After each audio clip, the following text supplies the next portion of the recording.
Dead Men Tales is brought to you by SupplyHouse.com, home to over 180,000 plumbing, heating, and HVAC supplies. SupplyHouse.com launched their official app for pros on the go, bringing everything you need right to your fingertips. This fast shopping experience offers the ability to manage safe carts, scan barcodes, and quickly reorder products. Download the SupplyHouse.com app today on any Apple or Android phone for fast shopping on the go. From HeatingHelp.com, it's Dead Men Tales. I'm Dan Holohan. Our old family dentist, Dr. Bob, bought a retirement home out on the east end of Long Island a few years back, and he'd tell me about it while he had his hands in my mouth. "It's got steam heat," he'd say. "I was thinking of you when we bought it." "Okay," I answered through his fingers.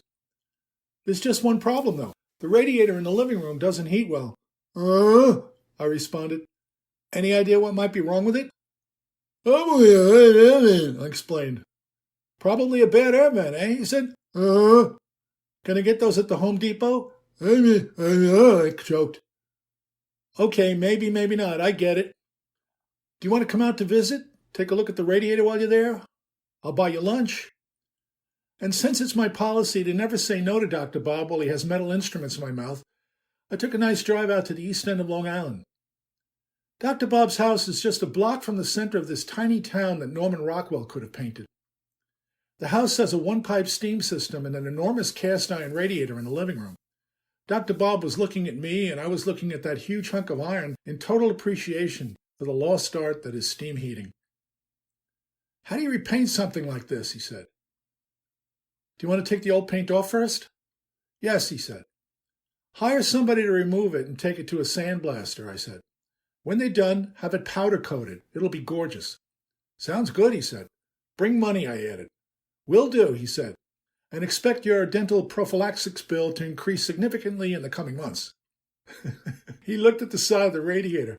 "I don't see an air vent," he said. "That's what's confusing me. You said it might be a bad air vent, but this radiator isn't like the others. This one has no vent." I looked a little closer, and he was right. But that didn't make sense because you can't have a one-pipe steam radiator without an air vent. Well, that's not exactly true. You can have a one-pipe steam radiator without an air vent. It just won't work. I looked closer, and then I saw it. It was there under what must have been 20 coats of paint. I could just barely make it out, but it was there for sure. In-air rid. I smiled. There was a time in heating history when there was this huge company called American Radiator.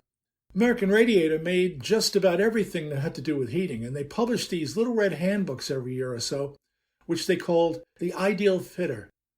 I have a stack of them. The oldest dates back to 1900. These are wonderful books to have because they show so much detail about the products that the American Radiator Company made back then. They describe the purpose and the inner workings of all those oddball gizmos that we find in steam-heated buildings. There are cutaway drawings of the products, and when you know what you're looking at, well, it just gets easier. Dr. Bob's in-air air vent didn't look like an air vent.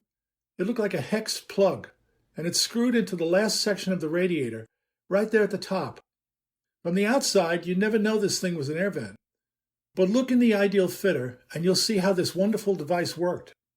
All the inner workings of a normal air vent are there, but they're inside the radiator rather than outside the radiator. Behind the vent's float, there's a spring-loaded metal seat that pushes against the upper push nipple between the last and the next to the last radiator sections. In a one-pipe steam radiator, the steam enters from the bottom and displaces the air by rising above it.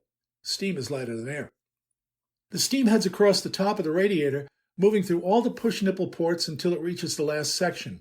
If the air vent is at that high point of the radiator, it will shut before most of the air has a chance to escape from the radiator.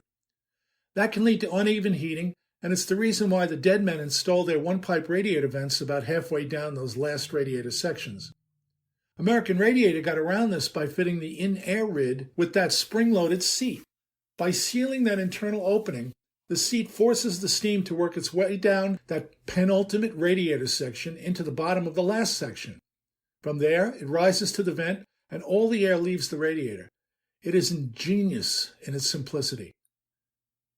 "Got a paperclip?" I asked. Dr. Bob looked around and found one. "What are you going to do?" he asked. "Watch this," I said. And then I straightened the paperclip, and poked the thin wire directly at the dot on the letter I in the word air and in air rid. The paperclip went right through the paint and into the radiator. That's the vent hole, I said, as we listened to the air escaping. Beware of painters, always. Amazing, Dr. Bob said. All you do is poke. Yes, I said, but it's not the poking. It's knowing where to poke that matters. You got that right, Dr. Bob said. Dentists understand that. Did you like that story? If you did, please share it with your dentist and with other loved ones. And if you haven't already, please subscribe to this podcast. I have many more Dead Man Tales to share with you. Thanks for taking the time to be with me. I appreciate you so much.